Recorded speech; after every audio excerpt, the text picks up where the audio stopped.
Welcome to No Bunts, the podcast for the casual baseball fan here on the Athletic Baseball Show. I'm Tas in studio in Atlanta, and with me as always, making it all happen, it's super producer JD. Hello. Hey JD. And my co-host all season long. From Taiwan, it's Joel McMillan. Joel, how are you? I am doing fantastic, Tas. I'm well rested, and call me Mr. Feeney because we're about to make history here. You're definitely well rested with a zinger like that and with a background like that. Please, to everybody who cannot see you, explain it. Well, Tas, I like to mix up the backgrounds here on No Bunts, and we're going to be talking about your Braves later on. So I thought I would just do a classic TBS Braves background. Channel 47 in Southern Ontario, if you're keeping track at home. No one's keeping track. They are not my Braves, but I have adopted them here in Atlanta. And yes, we will be touching on the Braves because they did something that no other team has done so far this season. A lot of firsts with that team. Yeah, they have been incredible. We'll get to them. We'll also talk some awards a little bit later in this show. It's been a fun week, though. Look, playoff baseball, fantastic. September baseball, that's next on the list. I mean, it's just been so damn good. So let's start with that. Let's start with the 5 best things in baseball from the past week.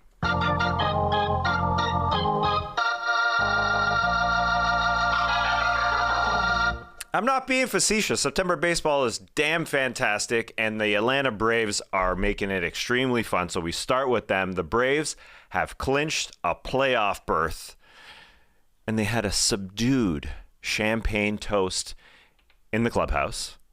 Just to toast it. We got bigger things we're hoping for, so they just had a quick little toast, and that's why we're going to have a quick little toast here on No Bunts to a great season thus far, a fantastic season. I'm going to pop because it's so early. It is so early. Which camera? Oh, I'm looking at this camera. So many cameras. Anyways, it doesn't matter. It's so early here in the Eastern time zone. It's too early for champagne. It's honestly too early for bubbly water, but we're going to have some bubbly water here. So toast to JD, toast to Joel. Hey, cheers. Yeah. Fancy glasses can't you see brought. Because of my background. Oh, yeah. Okay, there we go. There you go. Okay, shout outs to Crystal Clink. Valley. Yes. Gambay, guys. Cheers. Yes, Gambay, fantastic. A delightful vintage. The effervescence, the carbonation on this Waterloo, it is popping in this glass. Poppin', yeah. Amazing. Not an ad. No, not an ad, but it is the scientist in me is just marveling at this. The bubbles are popping off here, G. It's fantastic. All right, great stuff. Can I ask you guys a quick question? Yes. Just really quick. Are you a Schweppes? Are you Team Schweppes or Team Perrier? Whoa. I thought you were going to go. I didn't even know you were going with Perrier. Yeah, I thought you were going Canada Dry. I thought we were talking ginger ales when you said Schweppes, but you just mean bubbly anything? Bubbly water? Yeah, straight up bubbly water. Yeah, Schweppes or Perrier. What are you? Wow. Neither, really. Yeah, to be honest. But is Schweppes Canadian or no? It's fun to say Schweppes. It's fun. It is fun. I It thought is. you were going to go Vernon or something. Anyways, now Perrier doesn't have enough bubbles for me. I'd rather have a Croix, to be honest. I'd rather have even a Trader Joe's or a Waterloo. There's just not enough. Anyways, I think we got to get away from that. Congrats to everybody here. Congrats to the Atlanta Braves. Their celebration was subdued because you might even be listening to this and saying, yeah, they celebrated making the playoffs, but they just clinched their division because their division magic number is down to 2 because they're in the midst of a 4-game series with the Phillies, who they are battling with. It's not much of a battle, but for the NL East title, it's basically done. They've lined up with the Phillies last year in the postseason, as we remember. They are on their side of the NL playoff bracket. They're probably going to line up again if the Phillies can get through that wild card round. They've taken 2 of the first 3 games here, Joel, of the series. They're playing 5, and they're doing it in some dramatic fashion. Matt Olson, home run number 51. tying a franchise record with Andruw Jones, so he's going to break that. And it was off Zach Wheeler, the ace of the Phillies, so somebody they will see in the postseason. They are just proving their point here that last year was an aberration, that they'll take care of them in the playoffs, I think. Also, Ronald Acuña, talking about the numbers, hit number 37. Also off Wheeler. So 37 homers, 65 stolen bases for that man. Didn't think 40-40 was possible, but my goodness, he's picked up that home run pace. 7 homers in 12 September games. 40-40 doesn't guarantee you the MVP. Only one of the 4 guys who've done the 40-40 has won MVP. Canseco did win MVP, but A-Rod, Soriano, and Bonds, the year they did it, they didn't. But this guy's going to win MVP, you assume. They play the Phillies again next week in Atlanta after they wrap up this series. So we thought, Joel, that the Phillies would be the toughest rival for the Braves. But are they? Is anyone? I still think so. Really? I still think so. I still think they match up well against them. We've talked about this before. I like the Phillies rotation. I like the Phillies lineup. The games have been close. And Tas, I got a couple fun facts here for you about Matt Olson and these Atlanta Braves. Matt Olson is on pace to be just the 4th player in MLB history to have more home runs than team losses. So Matt Olson has 51 home runs as of last night. The Braves only have 50 losses. Now, Tas, quick trivia question. Can you name the 3 other players? Now, 2 of them have been single season home run kings for quite a long time. So the 2 other players to have more home runs than their team had losses. Correct. It's got to be Barry Bonds. Barry Bonds in 2001 hit 73 home runs. The Giants had 72 losses. Now, the other 2 players played on the same team and did it in the same year, which is crazy. Oh, wow. Special year. Was there a couple 60? What year are we talking? Are we going way back? 1961. So Roger Maris. And Lou Gehrig? No. Maris's teammate, Mickey Mantle. Maris had 61 home runs. Yeah. Mantle had 54. And the Yankees only lost 53 games that year. So Matt Olson going to be in some elite company. But I want to see this, Tas, getting back to what you said, I want to see Philly and Atlanta in the playoffs. Like, to me, that's more exciting than Dodgers have just been hit with so many injuries and stuff. I don't think this is the best version of the Dodgers. I think this is the best version of the Phillies. So I think, like, from a fan standpoint, that's what I want to see. But Atlanta just looks the part right now. It doesn't look like anybody can beat them, but I would love to see them play Baltimore in the World Series. Yeah, well, okay. Yeah, we'll get to the Orioles a little bit later when we talk about award season. The Orioles, a very, very fun team to get behind. Listen, the Phillies are also a fun team to get behind. Your man Trey Turner has been scorching. Hit another dinger yesterday against the Atlanta Braves. Look at these numbers. 11 homers in his past 13 games.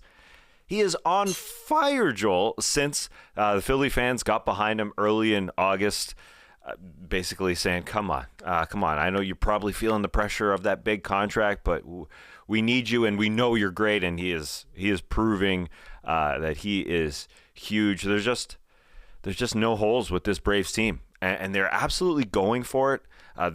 As I said about Acuña becoming a 40-40 guy, the first guy since the quad of Soriano and A-Rod and Canseco and Bonds. It's been so long.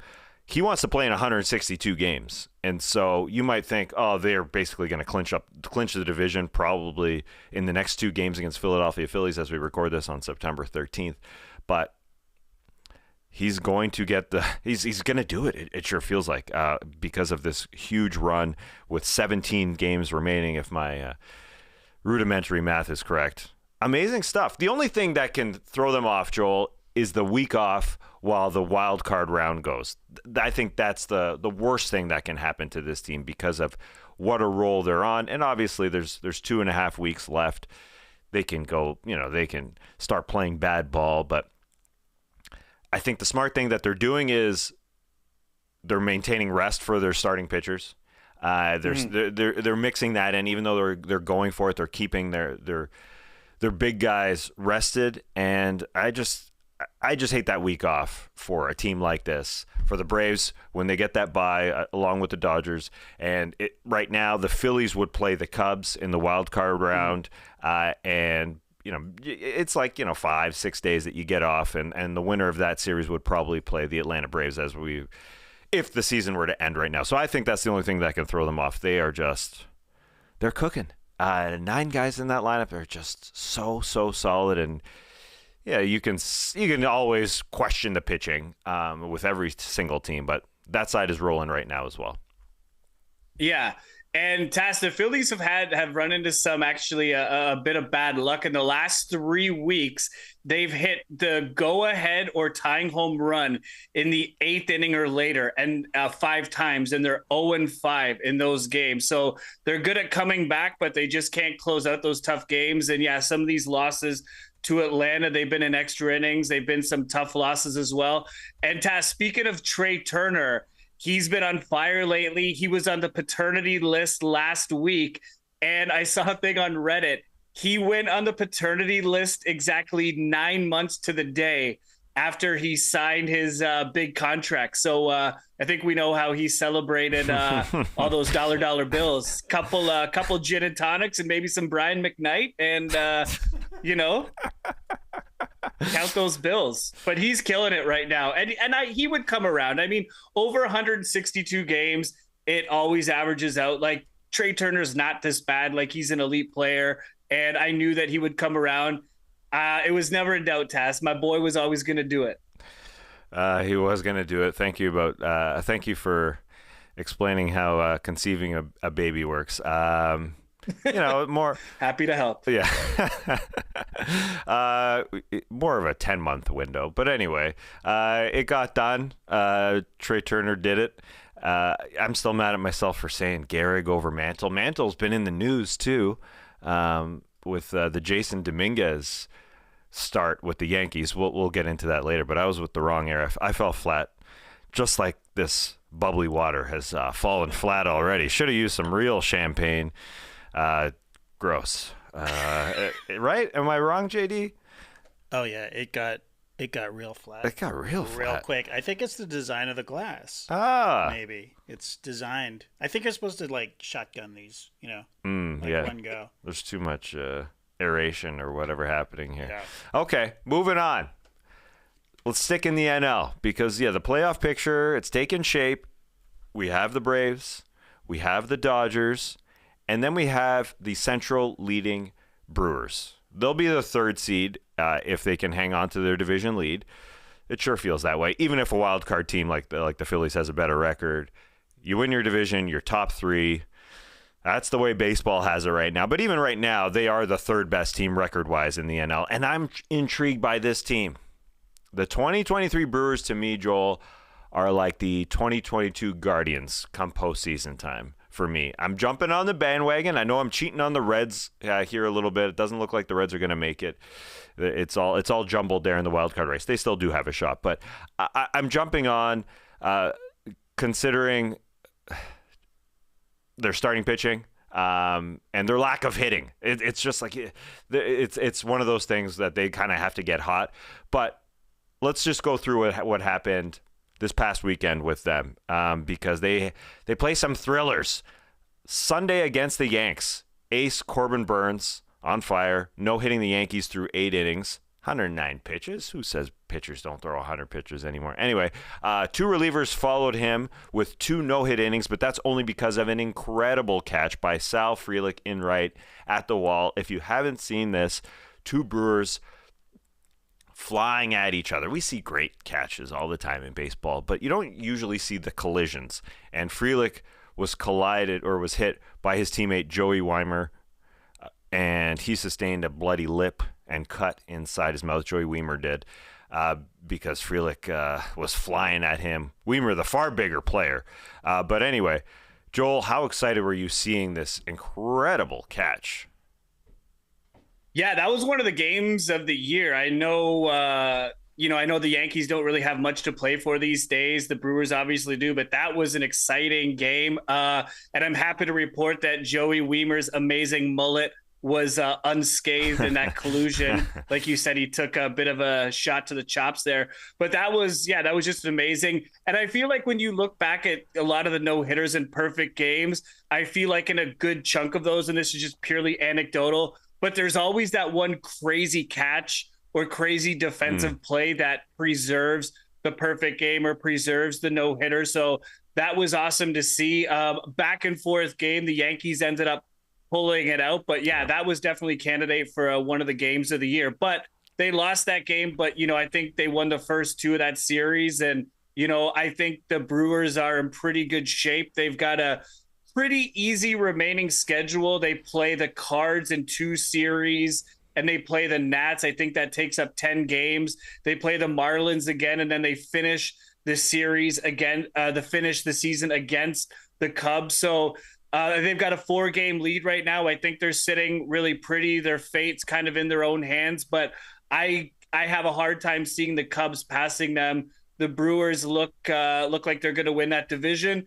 And Tas, you mentioned the pitching. Listen, obviously Milwaukee struggles to score runs, yes.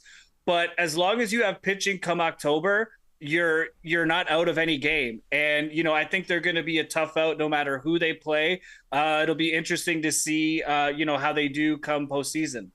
Corbin Burns, Freddie Peralta, Brandon Woodruff, and Wade Miley, who may factor in because you can't just throw 3, especially if you're in that wild card round. That's the disadvantage.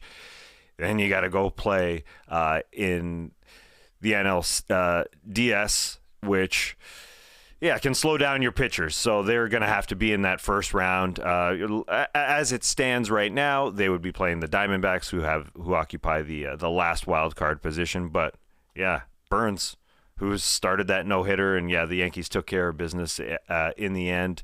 Because as like we've said, once you get the relievers in there, the no hitter doesn't feel right. But anyways, it got to. It gets to a point here with these Brewers starters that you just feel so comfortable. They've taken the first couple games here from the Marlins, who are also fighting for a wild card spot because Woodruff and Peralta were able to follow up Corbin Burns. I mean, they are just so stacked. And now they go get 37-year-old Josh Donaldson to help out, a guy the Yankees cut. And through a couple games here, he's showing out. I know Yankees fans hate Josh Donaldson, but could this be, sort of like my Braves did a couple years ago, where they went and got like a Jock Peterson, Jorge Soler. They got some guys, not at the end of their careers like Donaldson, but just to help out for a couple months. Josh Donaldson can help them because, as our friend Eno Saris points out, I mean, they don't have a great barrel rate. And at third, he could help out a little bit. And through 2 games, Joel, he's doing it. Yeah, he's got a home run. He's got a double and got a couple hits, a couple RBIs, couple runs scored. Small sample size, just 2 games, but it'll be interesting to see if he can maintain this. And I think there's something to be said about players who just can't cut it in New York. Wearing those pinstripes is different. Everyone knows that. Aaron Hicks and Joey Gallo are 2 guys that come to mind.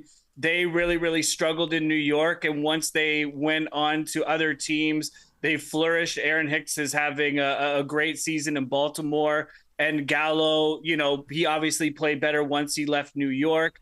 And again, it remains to be seen with Donaldson, but I think, it's there's basically no risk at all for the Brewers. I mean, the Yankees cut him. So having a veteran, Donaldson doesn't have a ring, but he definitely does have a winning pedigree. A lot of the teams that he's played on have gone to the postseason. The guy's a winner in my mind. He's an uber competitor. I think he's a great addition to that team. And, this could be the Josh Donaldson redemption story, and I'm here for it because I absolutely love Josh Donaldson. He's one of my favorite players. That's nice to hear because on the internet, there's a big faction of people that just despise Josh Donaldson, especially because of what happened with New York and how things fell apart there. But a couple of months, he he's obviously still a solid defender, very solid defender. And I just need a young team to cheer for. It will be interesting if they somehow line up with my Atlanta Braves. That would be most likely in the NLCS. But Andruw Monasterio, Sal Frelick, Yelich, Contreras, guys you can kind of get behind. So fun stuff. Speaking of young guys like Frelick and Monasterio, Jason Dominguez of the Yankees, a torn UCL. How crappy is that? September call-up, the Martian was off to a great start. Those were the Mickey Mantle comparisons that were happening because he was homering so early in his career. So he's a center fielder. He needs that arm. He'll likely be out 9 months. Bryce Harper was able to come back after 6 months from the torn UCL, but it is very, very likely in most cases that'll be 9 months. So mid-season next year, he would have been the starting center fielder on this team. But now we'll have to come back midway through the season. Stinky news there for the Yankees when there was hope with Austin Wells and Dominguez coming up. So hopefully he gets right real quick. Moving on, something a little bit more positive. Top 5 things in baseball from the past week. Very, very fun part of that series between the Brewers and the Yankees. It was Old Timers Day, and the Yankees celebrating their 1998 team, had everybody back, had David Wells complaining about stuff, had Derek Jeter on the field, which was very, very exciting for Brewers shortstop Willy Adames, who got to meet Jeter and was so excited to see him. It was a child meeting his hero, Joel. It was so fun to see Willy Adames run up to Derek Jeter and run away with the biggest grin, jumping on everybody. He was just so psyched to meet Derek Jeter. I know you loved this moment. Yeah, he's like a kid out there. That's what it's all about. It was awesome. Yeah, exactly. It's a kid game in many ways. This was just so great to see. And, Tas, it's interesting. Like now that Jeter's been out of the game, like he's been retired. He hasn't been a player for a while. It's crazy to see the impact and the influence that he's had on this generation of players. Like obviously, like when he was playing, he was a star and he got a lot of attention and things like that. But I mean, now when you see him, and a lot of players say, oh, like he was my favorite player growing up. I emulated him. I always imitated the jump throw. I've heard a couple of players say that. You really kind of see, the impact. And he was such a role model and inspiration for a lot of the players today. And I didn't really realize that until, some of these interviews and, especially moments like this. And it's crazy to see. And I know a lot of people want to pile on Jeter because he was a Yankee, he wasn't a good defender, but I love Jeter and this is cool stuff. He's great for the game. And, if he can continue to inspire players, I think it's great because, he's a class act. He's a champion. He did it in the toughest city, for the toughest owner. And the guy really is just the definition and the gold standard of a champion. I love Adames. Dressed as a child as well, because he's in his cutoff T-shirt, his sort of in his warm up gear, and it looked like he wasn't anywhere near the celebration. It looked like he was in the clubhouse warming up, and he just ran out when he heard Derek Jeter was out there and was able to talk to him for 30 seconds and was super pumped. I looked at Jeter's baseball reference page because my eras are all messed up. What year do you think was the last year that Derek Jeter played? I think his last year was 2012. Close. It was 2014. I thought 2014. I thought it was even earlier. My ears are all messed up. That's why I guess Lou Gehrig. I don't know. It just feels it was like it was a long time ago. Maybe I'm a boomer like David Wells, but I've just lost it. I've lost the eras. It just feels like it's been even longer. But he did it till he was 40. And he did it really well, and that's why Willy Adames wanted to get out there and hang with that 1998 team. And I'm not even going to mention it was Old Timers Day. Old Timers Day for 1998. The late 1900s, as the kids say. Anyway, all right, moving on. Top 5 things in baseball this week. Number 4. This is funny. Cole Wild Thing Ragans. And his 3 straight wild pitches. I have never seen anything like this before. Just to set it up, Blue Jays Royals on Sunday. Royal starter Cole Ragans. He's working in the 6th. Runners on 1st and 2nd. New batter up, Alejandro Kirk. First pitch is so wild, it hits the netting behind home plate. And Ragans does slip. The wild pitch goes way up there. Runners move up. Next pitch. It's up and outside. Salvador Perez cannot catch it. It kind of hits off his glove. It actually breaks the advertisement behind home plate. It puts a hole in the advertisement. One runner scores, another runner to third. Okay, next pitch. This time he falls again, and it's way outside, and the other runner scores. So 3 straight wild pitches. If you looked at the diagram on the box score, you know how they show you where the pitch is relative to the strike zone.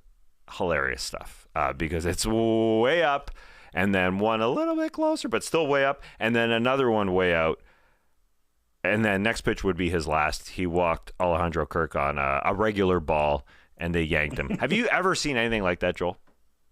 No, nothing like that at all, other than the movie Major League with Ricky Vaughn, which, interestingly enough, someone changed Cole's picture to Ricky Vaughn on his baseball reference page, which I thought was a bit rough because he won Pitcher of the Month in August. And up to that point, he had been completely shutting down the Blue Jays. It was 2-0. He was dominating them, and then just, launched those 3 pitches, and I kind of feel like that turned the momentum for the Jays. They ended up winning that game and sweeping Kansas City, but I've never seen anything like that before at all. I mean, that's Rick Ankiel levels of right. Wild, and I don't even think he did that, 3 pitches in a row, which is just really bizarre because, I mean, he's just been so good recently. Buck Martinez called it on the broadcast after the first one where he clearly slipped. He didn't know. His landing spot just wasn't all that secure, and then the second pitch, Buck said he was clearly thinking about what the hell is going to happen when this right foot comes down on this pitch. He was clearly thinking about it and just fired a ball that was just away from the catcher, but he didn't slip. He just was thinking about it, and that was totally true. So I've never seen anything like it. Also, never seen somebody do that to a Baseball Reference page. I thought Baseball Reference had all the integrity in the world. He wouldn't just throw up a Ricky Vaughn photo. I know. Isn't that weird? He deserves better than that. And now that's somebody. This ain't Wikipedia. That's not just somebody making a joke. That's somebody making a joke within Baseball Reference. Someone's got access to that. Yeah, I don't know who though. Exactly. Weird stuff. By the way, Buck Martinez, Dan Schulman, the legendary Jays broadcasters. Now you got me thinking I'm a Braves fan. I'm a Jays fan, Joel. They were on with our man Jason Stark, the Athletic Baseball Show, so go listen to that. Those guys, so great. Unfortunately, they have to call games for this Toronto Blue Jays team. What a ride. What a ride, this team. They started a set with the Rangers here after they took care of the Royals for 4 games, which is an extremely key series because they were up on the Rangers by 1.5 games for the final wild card spot coming into the series because the Rangers have fallen apart, as we know. But the Rangers took the first 2 games of the series and have jumped Toronto in the standings. So the Toronto Blue Jays, as of now, on the outside looking in, Tampa Bay owns that first wild card spot in the AL. They're not losing that. It's between the Rangers, Mariners, and Blue Jays in a 3-way race for the final 2 spots in the wild card race. There was a grand slam in the first one. Jonah Heim hit a grand slam.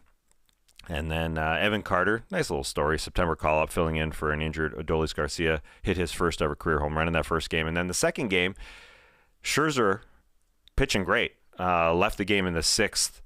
It was an odd scene. He threw one pitch and then he had a spasm in his triceps, apparently undergoing an MRI. So we'll see how that goes. But if he's out for an extended period of time, that hurts. But the Rangers got enough run support. I was watching that game. I started writing my notes for this show as the game was 3-0 for Texas. I said, this is it. They're done. They lost. It's over because we know this team. And maybe, I'm just a down Jays fan, but maybe some positive thinking here. Maybe.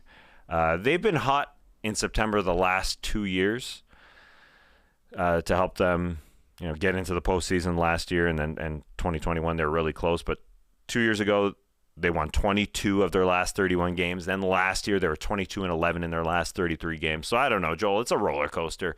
You said they were done a couple weeks ago. Then they came back and they took a wild card spot and they beat up on the bad teams. But I don't know. And when you got a good team like Texas, their weaknesses kind of shine through, and you see Vladdy and struggling to come up with a key hit at the end of the game, and he goes to the iPad. What the hell is going on? He's not Vladdy.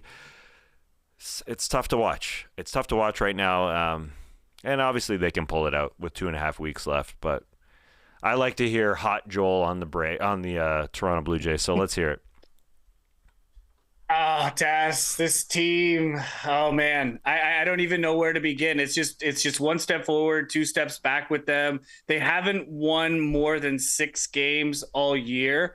They don't go on super long losing streaks. They don't go on super long winning streaks. It's just they've been so touch and go all season. They just haven't been able to put all of it together like in a season. One season, the hitting's fantastic and the bullpen and the pitching is bad. And then this season, the pitching and the bullpen's fantastic and the offense is just so inconsistent. It's just very frustrating to watch them. There's a lot of holes in their game. And then, this week, the Alek Manoah thing where they sent him down and he didn't report. That's just another unnecessary distraction at such a critical time.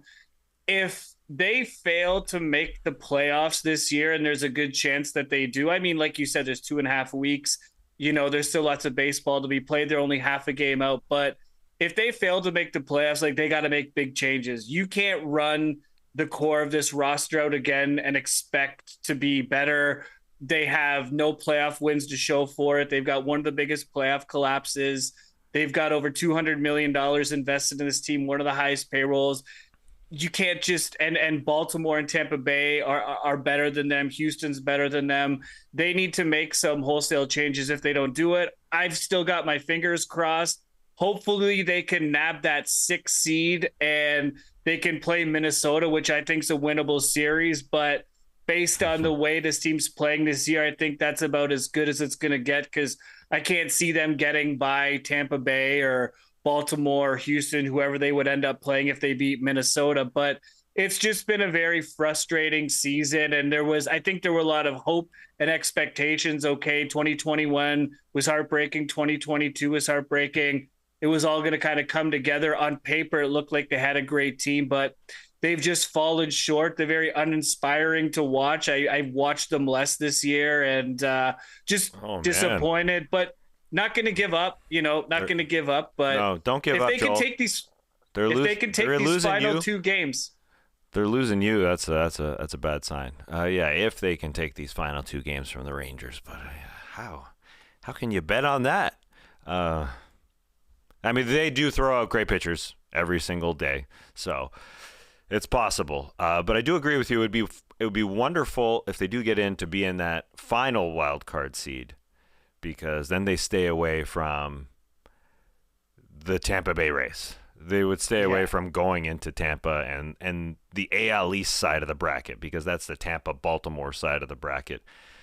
And Tampa is a great home team, and Toronto's just doesn't play well in Tampa Bay, where they would have all 3 wild card games. I heard Buck and Dan talk about potentially trying to play for the 6th seed versus just trying to get in, and I thought, it's a great idea. But you just got to get in now. There ain't no screwing around with seeds. So, all right, Joel. So are you slightly optimistic? How are we feeling, just in general? The thing is that they basically, the remaining schedule is against AL East teams, and they've just been absolutely awful against AL East teams. But I think they can beat Boston. I think they can beat New York. They don't have to play Baltimore anymore, which is good. So, I mean, they're winnable games. They just have to go out and, play. They've just been, they just look so uninspired these last 2 games. This is a huge series and they just look so lifeless. And Texas was due too. I mean, again, like it all averages out. I mean, your Texas was horrible for so long, and now it's kind of starting to balance out. So we'll see. But I want that 6 seed because I do not want to play Tampa in Tampa. Hard pass. All right, the final great thing that happened this past week, a little bit more Canadiana. We talked about Schweppes, which isn't all that Canadian. We talked about Channel 47. But we got to end it with Joey Votto. Our man Joey Votto and his old man strength. He hit a home run on his 40th birthday this past Sunday, and it was the longest ball hit in Major League Baseball for that day, 437 feet. Number 356 of his career, ranking 5th among active players. They obviously need him down the stretch. He just returned from injury. And then, returning from injury, 40th birthday, he had to come into the locker room on Sunday to see a shirt laid out on every seat, which is supposed to be wishing him happy birthday. But if you're not with us on YouTube, I'll explain the shirt. It's Joey Votto walking with the assistance of a walker and a gold tooth, just looking super old. What's your take on this cartoon character of Joey Votto, hunched over, looking old on this T-shirt being handed out to all his teammates, Joel? Oh, I like it. It's it's a pretty clever design, and I'm sure Mr. Votto himself probably got a good chuckle out of that. But Votto, what can you say? Like, the dude's a personality. And I'm just going to throw this out here, Tas. Talking just really quickly, tying it back to the Jays. I want to see him finish his career in Toronto because Brandon Belt is probably going to be gone, signed a 1-year deal. Have Joey come home and be that left-handed DH first baseman. He's obviously not going to be a starter. Pride of Etobicoke, Ontario, put him in the red, white, and blue for his final season. How amazing would that be? I still think he's somewhat productive. He's not embarrassing himself out there. He's definitely not a starter. But that would be awesome to see him come back. And Tas, speaking of old man strength, #Virgo season. It's my 42nd birthday this Saturday, so I'm going to go to the cages and see if I can rip some 437-foot bombs this Saturday. I'll keep you posted. Oh, you're going to be so strong. You're just going to rip off the top of the cage and then so you can see how far your jacks go, right? Because of the problem with the cage. I mean, it's not a problem. It's a blessing. The ball hits off the top and you don't know how far it went. But you can just imagine that it went 437 feet. Can't wait. You better have some footage. You better be posting that on Instagram, on our account _Bunts, where you're dropping gems. That Ricky Vaughn gem. You're dropping all sorts of gems. You're dropping Baltimore Orioles, Omar, Farmer and Liddell gems. So we better see that. Can't wait. Well, how fast are you gonna turn up that knob? Oh, well, Tas, at 42, it's definitely not going to be too quick, but we'll see if we can go up there. I might sleep late. I got a birthday meal Saturday, so I hope I can get to the cages. If I can't, then I'll just have to do it in my mind. Oh, here. I'll do it on Ken Griffey Jr.'s baseball and Super Nintendo. I'll keep you posted. Speaking of Ken Griffey Jr., well, we'll get to Andruw Jones a little bit later. I was going to talk about him, but listen to this quickly here about guys who've homered on their 40th birthday.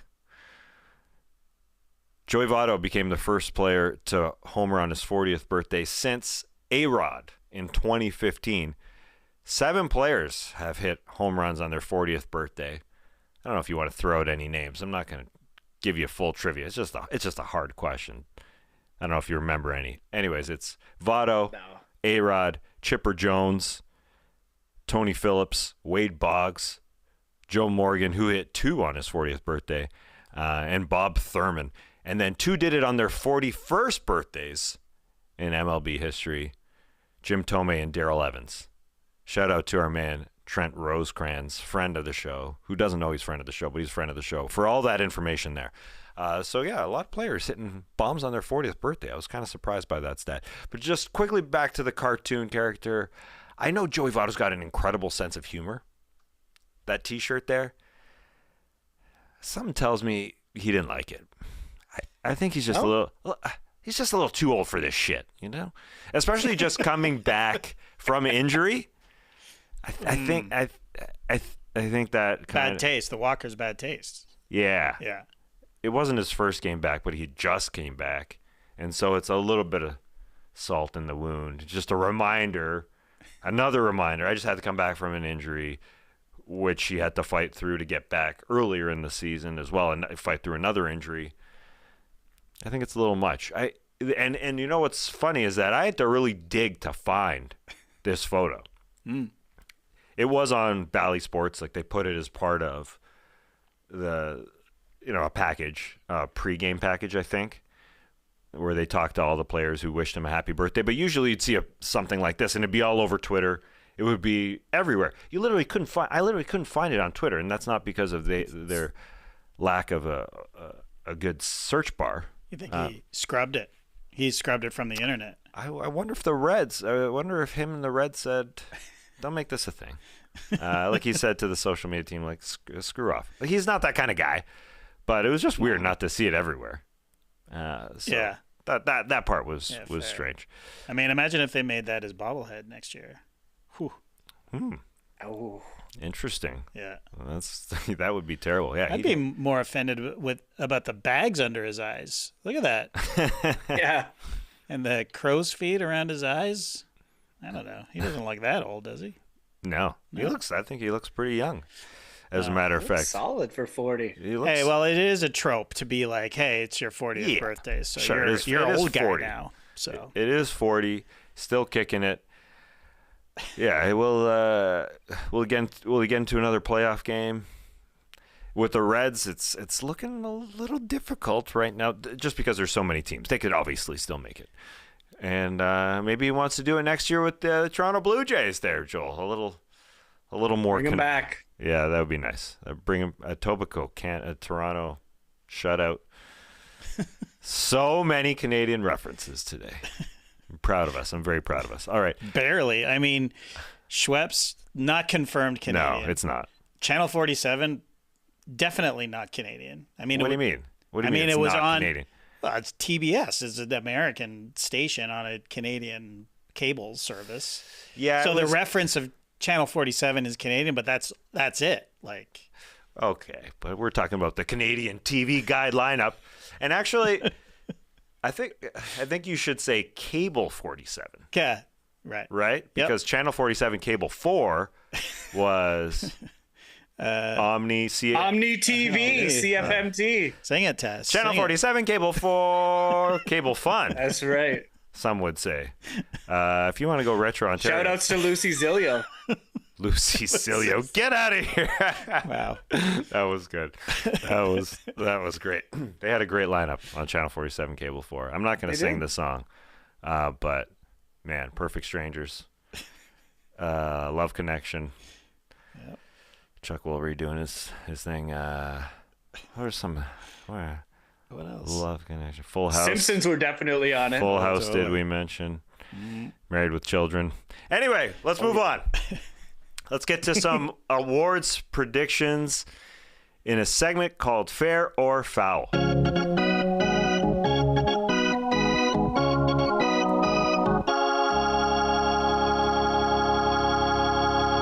Wow! What an animation. What a sting from our man JD. It took till September, but we have an incredible animation. I don't know why I just thought, this isn't going to stick. This is a one-time thing. And then it kept coming back over and over, and I was like, I guess I better make something. And it looks great. Thanks. This is the last time we're doing it. Yeah, I can't. No, that's we have to now. We have to keep doing it. Fair or foul is just too easy for baseball. We invented it. Obviously, no one else has ever called the segment fair or foul. It's too easy. Anyways, okay, fair or foul. I'm going to give you some awards takes here, Joel. Going to lock in some award recipients. You tell me if they're bang on, if they hit that foul pole, or if it's way foul. All right, first one, the Orioles' Gunnar Henderson will win AL Rookie of the Year. That's a big time fair ball test. There we go. That's a double to the gap. Yeah, it's impossible to make a case against him. I think if Josh Jung had stayed healthy, Jung, I'm probably butchering that last name, Jung. I think if he had stayed healthy, you might have had a closer competition. But with him being hurt and out for the rest of the season, it's Gunnar's, he's 5.1 B-WAR, just killing it, an instrumental player in that huge turnaround season that the Orioles are having. So this one was pretty much a slam dunk. Some good players. Cassis has had a great season for Boston. Yoshida as well, another Boston player, came over from Japan, obviously. But yeah, it's Gunnar and hands down.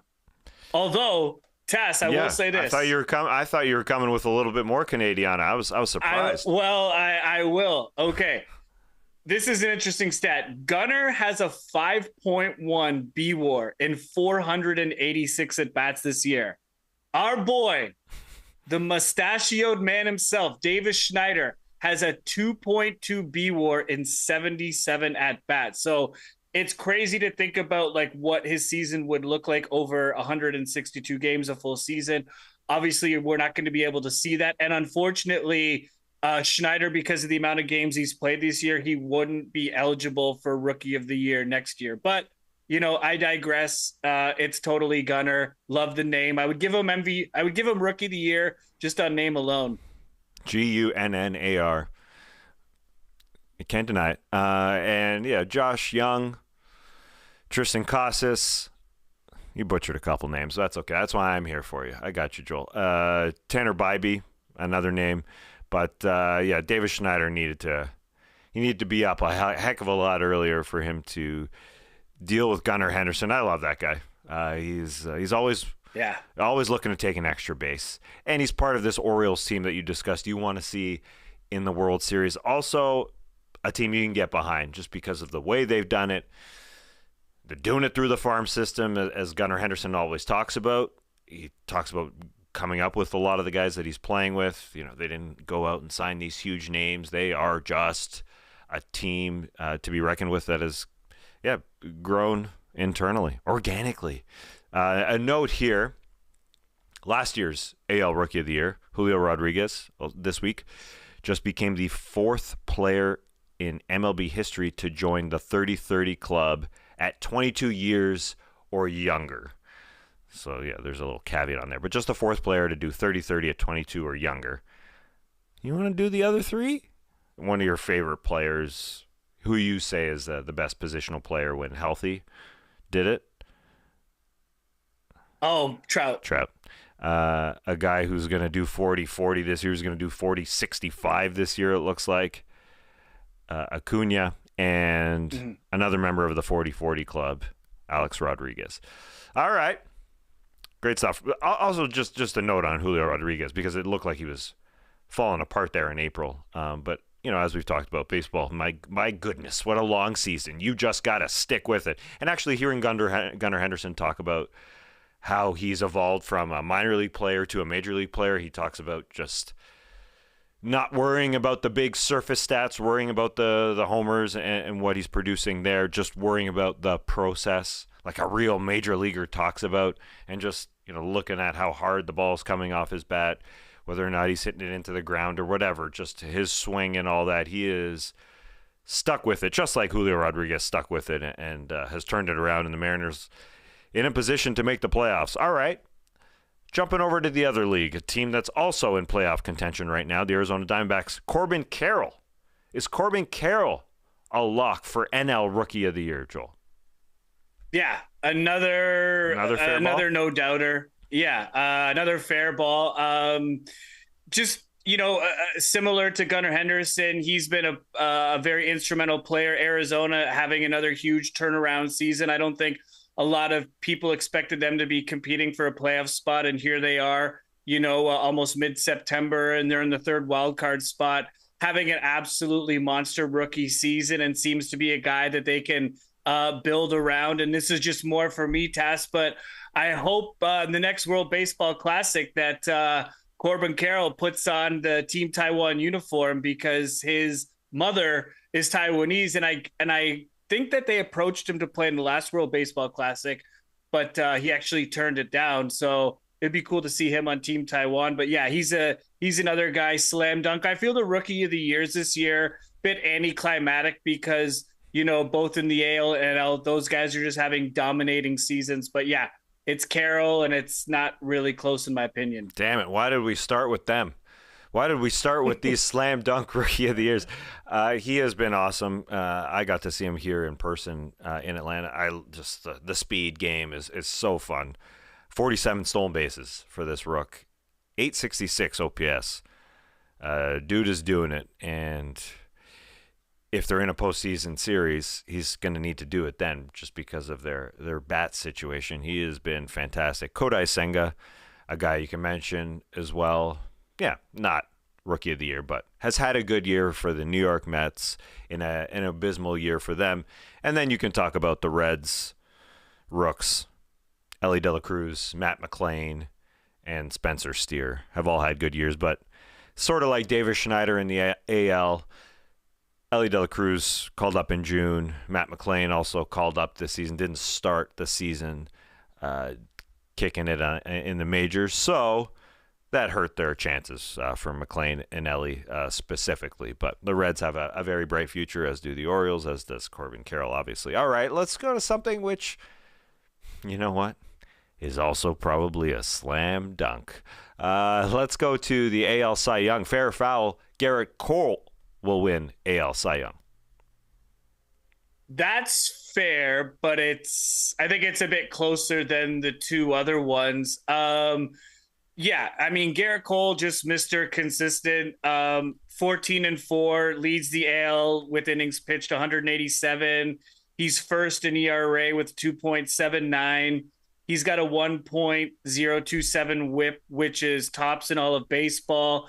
And he's got 204 strikeouts, which is third in the American League, just behind Pablo Lopez and Kevin Gausman. And Tas, he just completed his third consecutive season of 200 or more strikeouts, and no other Yankees pitcher has ever done that before. So it's Cole. I know he hasn't maybe gotten the attention this year because the Yankees have struggled, but it's him. He's got the best body of work. I think he'll win it. But yeah, Gausman will probably finish second. But again, like, make a case against Cole. I don't think you really can. I will not make a case against Gerrit Cole. I hope he gets his first one of his illustrious career. And I hope when he accepts the award that he blasts some Harry Styles, some watermelon sugar, like he did in the clubhouse. The Athletics' Chris Kirshner came on No Bunts earlier this season to tell us that he went and turned on Harry Styles, and he walked away and he said, "The GOAT." He called Harry Styles the GOAT. And watermelon sugar specifically, which, I like Harry Styles, but watermelon sugar is an interesting choice. Apparently the Yankees clubhouse song when they win is Shots by LFMAO. Come on, Yankees, really? I mean, Shots? What is it? How old is that song? It's old. And it wasn't even like, it was, I don't know. I think that song's ridiculous. Yeah, let's update the playlist, Yankees. Come on. Well, a lot of teams play it in their stadiums, I think. I think it's a walk-up song for guys, right? It feels like it. If they have bad taste in music, maybe. I don't know. Yeah. Damn, I didn't know we'd be taking shots at LMFAO. Anyway, moving on here. Yeah. Let's go to the NL. I wonder what you'll feel about this. Justin Steele of the Cubs will win NL Cy Young. Fair or foul? Foul ball, Tas. Ooh, foul ball. Surprised by this foul ball here. It's close. But if I've got a vote, I am going to give it to the aforementioned Zach Wheeler. Not counting his start last night, but in 10 of his last 11 starts, he's had quality starts, a 2.76 ERA, a whip of 0.85, and 80 strikeouts in just over 71 innings. And he's holding hitters to a batting average of under 200. So those are very impressive. I feel like there's maybe a bit of recency bias. It's not necessarily how you start. 3.7 ERA overall for Zach Wheeler.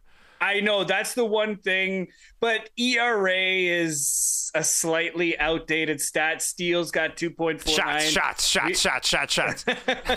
Turn that off, Tas. I'm going to start singing Watermelon Sugar here in a second. But yeah, like if you look at some of their key stats, yes, Steele has a better ERA by almost 1 run. I'll give you that. But Wheeler's got a better whip. They're about the same in walks. Wheeler's got 196 strikeouts. Steele only has 159, and the batting average against Wheeler's 0.228, and Steele is 0.242, and their WAR's about the same. So if I have a vote, I'm giving it to Wheeler. I think Steele has had a great season, but I'm gonna go foul on this one, Tas. Okay, that's fair. Steele has had an incredible year. Yeah, over a run better in terms of ERA. Only allowed 11 home runs this season. But yeah, Wheeler has him in a couple categories in the whip and the ones you mentioned there. Blake Snell also has had a good year, but fair stuff. I feel like Steele is gonna win this award, but TBD. Just with Snell. When I was looking at the numbers, there's a couple red flags for me with Snell. He's got a ton of walks. He's got, I think, like 88 walks. Yeah, 1.25 whip. Yeah, and his whip's higher. And he just doesn't have the innings pitched. And for me, like I factor that in. So like Snell's had a great season, but I also think he's benefited from some luck as well. But yeah, it'll be interesting to see what the voters think. I think it'll actually be a pretty close vote. If Steele wins it, I won't be disappointed or surprised, but I think Wheeler just has a slightly better statistical case. Yeah, Snell offsets the whip because he holds hitters to a 192 average, which is a ridiculous number. That doesn't occur too often, holding somebody under 200. Of the top 25 pitchers here in ERA, only Corbin, Burns, and Blake Snell have held hitters under 200. That's a phenomenal number. But anyway, actually, just remind me before we move on. Major League do any sort of award ceremony or what? Or is it just like sort of individual awards, or they just announce it? Because there's no awards ceremony. No, there's not. When the guys get it, when they get notified, they're at home. Right. Yeah, they get the call at home, and there's usually a camera crew there and everything. But there's no formal awards ceremony. Yeah, they should have one. Yeah, it's something that you try. Like the NHL has been able to pull it off. In a sort of a traditional style. The NBA, it kind of went by the wayside, tried it for a couple years. It's a lot of money for what? It doesn't really, I don't know, it doesn't really resonate. So I can see why you wouldn't try it. Like you could just do something funny with Gerrit Cole and have Harry Styles show up and present him the award or something, like something specific to him, and that's what happens in the NBA. It's more like Nikola Jokic gets it while riding his horse. Like they bring him the MVP trophy in Serbia. So that it's a little bit more intimate. It doesn't cost as much, and it's good for social media rather than this whole big to-do show up in your tuxedo. And yeah, I can understand why they wouldn't do it. Just wanted to clarify. Anyway, moving on here. Last one. Last fair or foul. And this is because Braves legend Andruw Jones finally had his number retired on the weekend. Number 25 went up in Truist Park. Fair or foul? Andruw Jones should be in the Hall of Fame. Yes, this was a fair ball, but it hit the chalk line. That's fine. It hit the chalk line, and instant replay said it was a fair ball. The thing, I'm going to go over his numbers in a minute. The thing with Andruw Jones is the second, like this, I don't want to say the second half, but like the final 4 or 5 seasons of his career just weren't good. Like he had 9 really, really good years in Atlanta. And And then like after he left Atlanta, he just didn't really do anything. And like for me personally, I kind of feel like at a minimum, if you're going to be a Hall of Fame player, you have to be good, like very good to elite for like a minimum of 10 seasons to warrant consideration. And he kind of falls one season short of that, I guess. But his resume is pretty crazy. He's only 4 players, including Andruw Jones, with 10 Gold Gloves and 400 career home runs. The other ones are Willie Mays, Mike Schmidt, and Ken Griffey Jr. They're all Hall of Fame players. He was 24.2 defensive WAR from 98 to 2007, which was the best in the game. And from 1998 to 2007, his 57.6 WAR was third, behind only Alex Rodriguez and Barry Bonds. So he's in some pretty elite company with those numbers. Now, the good news for Andruw Jones and Andruw Jones fans is his first time on the ballot, he did not get a lot of votes. He only got 7.3% of the vote on his first year of eligibility, which was in 2018. However, that jumped to 58.1 this year in 2023. So it looks like he's going to get in at some point. It looks like he's going to have the support. I don't know if he gets in on the next ballot.